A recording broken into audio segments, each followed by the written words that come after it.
FIFA ലോകകപ്പിന്റെ നോക്കൌട്ടിൽ ബ്രസീലിന് എതിരാളി Japan. Group എഫിൽ ജപ്പാൻ രണ്ടാം സ്ഥാനത്തായതോടെയാണ് ബ്രസീലിനെ നേരിടേണ്ട സാഹചര്യമുണ്ടായത്. അവർ ഗ്രൂപ്പിലെ അവസാന മത്സരത്തിൽ സ്വീഡനുമായി 1-1 സമനിലയിൽ പിരിയുകയായിരുന്നു. ജപ്പാനൊപ്പം സ്വീഡനും നോക്കൌട്ട് റൗണ്ടിലെത്തി. ഗ്രൂപ്പിലെ മറ്റൊരു മത്സരത്തിൽ നെതർലൻഡ്സ് 1-നെതിരെ 3 ഗോളുകൾക്ക് ടുണീഷ്യയെ തോൽപ്പിച്ചു. നെതർലൻഡ്സ് ആണ് ഗ്രൂപ്പ് ചാമ്പ്യന്മാർ. ഗ്രൂപ്പ് സി രണ്ടാം സ്ഥാനക്കാരായ മൊറോക്കയെ നേരിടും. സ്വീഡനെതിരായ മത്സരത്തിന്റെ ആദ്യ പകുതിയിൽ ഡെയ്സൺ മയേദിയിലൂടെ ജപ്പാൻ മുന്നിലെത്തിയെങ്കിലും 6 മിനിറ്റിനുള്ളിൽ ആന്റണി എലാങ്ക സ്വീഡനായി സമനില ഗോൾ നേടി.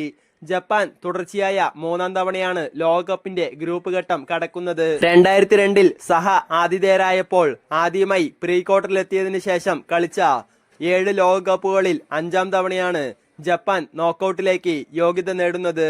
തിങ്കളാഴ്ച ഹ്യൂസ്റ്റണിൽ വെച്ചാണ് ബ്രസീലിനെതിരായ മത്സരം. ഈ ടൂർണമെന്റിൽ ജപ്പാൻ നേടുന്ന 7ാമത്തെ ഗോളായിരുന്നു മയേദിയുടേത്.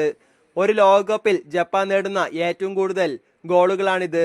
8 വർഷം മുമ്പ് റഷ്യയിൽ നടന്ന ലോകകപ്പിൽ പ്രീ ക്വാർട്ടറിലെത്തിയപ്പോൾ നേടിയ 6 ഗോളുകൾ എന്ന റെക്കോർഡാണ് ഇതോടെ ജപ്പാൻ മറികടന്നത്.